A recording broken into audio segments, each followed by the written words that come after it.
I remember by 2011, I called my wife up and I had 2 shops and I had done 160,000 in Franklin and I netted 40 grand that month. And I'd done 223 in Nashville and I had netted 64, 65. And I'd made over 100,000 in a month.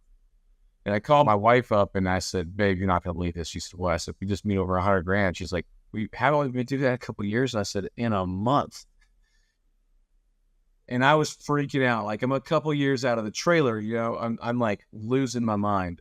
I think at that point, I had a bank trying to sue me for the property that I had bought and I wasn't building a building on it. And then from there, I opened that second location and the bank kept trying to sue me. I eventually countersued and got that settled. And, but I didn't have anything huge happen around 2008, but that I know other people lost everything. Around 2011, I was like, you know what? I'm going to open up a third location. So I opened up a third location, right after I had that big month. It was in September and, where the big month was in March. And I spend a ton of money, get everything remodeled, buy a bunch of nice loaner vehicles and a lot of new equipment, get the shop opened up. And it was in an old dealership building. So I said, what the heck? I'm just going to open up a car lot here. So I opened up a car lot. And then we roll into 2012, and between the 3 locations, I make $1 million, almost $1 million that year, $4.5 million in revenue. I'm like, I don't know, 32, 33 years old, and I'm sitting here thinking, dude, I'm on top of the world. I'm crushing it. 8th grade education, making almost $1 million a year. I'm super happy. Well, then I didn't know car sales, and I decided to hire someone that did, and this guy ends up stealing from me. Right at the same time, I built my wife her dream house, and the dream house costs a lot of money. And you know how theft works. Theft shows up always at the most convenient time, right? Plenty of money laying around. And so I get my butt handed to me. And I go to the bank. I tell them what's going on. The bank, rolls up the red carpet, slams the door shut. Everybody blocks me out. It gets real fast.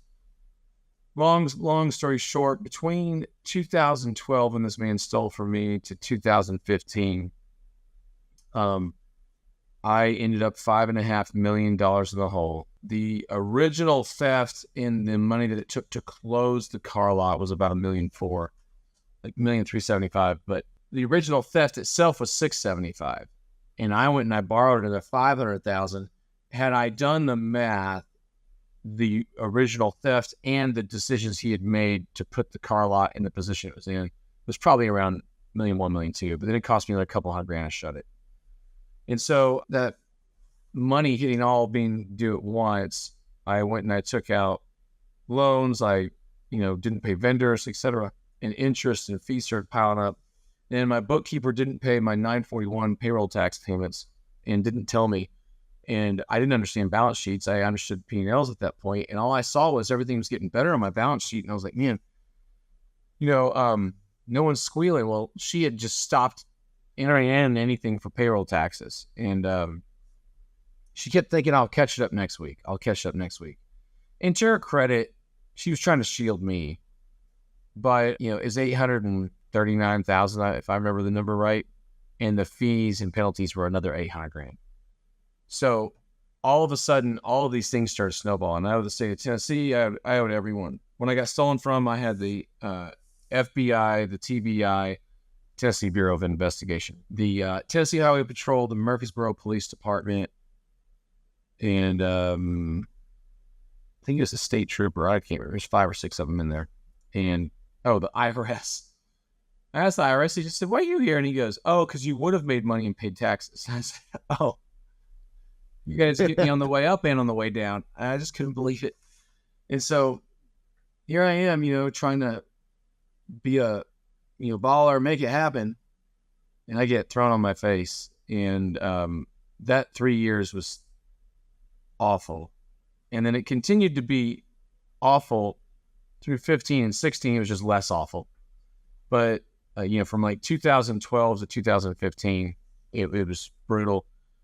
And I don't need to get into all of it. It was a very, very rough time for me. It gets me emotional when I get into it, but I learned a lot.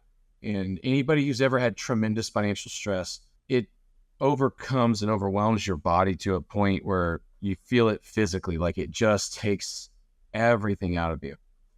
Well, some point in there, I broke down and just bawled my eyes out. I'm asking God why, and had some people that were loan sharks, that not like loan sharks that are institutional. They were like friends that I knew and went to church with. They were charging me ridiculous interest rates. And the crazy thing is, now I've said to myself, if I ever met anybody else that was in trouble, I would try to help them, but be as fair as possible. I never want to be what someone was to me. And so, I've tried to remember that. And that's also meant I haven't gotten every investment I've pursued, because some people don't agree, but I'm never going to, really take advantage of somebody. And so I went through this period of time in a really bad spot, got out on the other side, reading a book called The Obstacle is the Way by Ryan Holiday. I read this book, and in my house, I joke about this, but I always sleep driver's side, and my wife always sleeps passenger side. Even though in real life, she always drives, we're together. She never lets me drive. And so I jump out of the bed, and I'm marching around the bed, back and forth, back and forth, back and forth. And I'm like super pissed off. I'm reading this book. This book is basically saying Marcus Aurelius comes up on the army, the enemy, and he can go into the sea or he can go through the mountains. Both are going to have loss of life and take forever.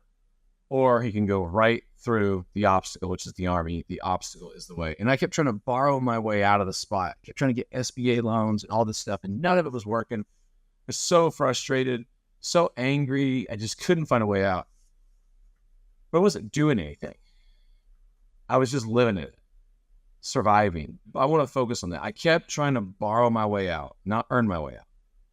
And when I got pissed off, I mean really pissed off. And when you get really angry, you see life so clear. When you lose your temper, it's too far. But when you're angry, you're like, that guy's taking advantage of me. That girl's taking advantage of me. This person's taking advantage of me. And you see it. You see everything they've done, black and white. But then when you get less angry, they're not that bad. There's this or that because of your fear of confrontation, etc. Well, I got pissed off, and all of a sudden I started firing people. I started hiring people. I started changing what needed to happen. I started getting things going, and all of a sudden my profits and all my auto repair shops started going straight up. So as I got through this period, and remind you, I had the car lot, I had my auto repair shops, my auto repair was doing great. But then I went and I saddled all that debt on my auto repair shops. At one point, my debt payments were about $125,000 a month. And so I had to make $1.4 million before I paid me, before income tax, just to survive. And that was such a difficult, scary time.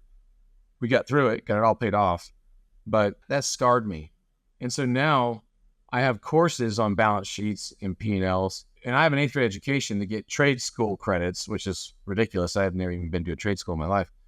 And I taught a finance class at my church, and I had guys in there that were professors teaching it, and they told me I was teaching them. And I was like, what the heck? But here's the difference. It was because of the pain. I learned it at such a deep level because of the pain. And I think a lot of entrepreneurs don't understand that their pain is what has brought them so far, because they've learned something so deep, right? And so one day I'm in an event. I'm sitting in the back of the room. They pass the microphone to me. I say a bunch of stuff that's pretty aggressive. I'm still pretty jaded, right?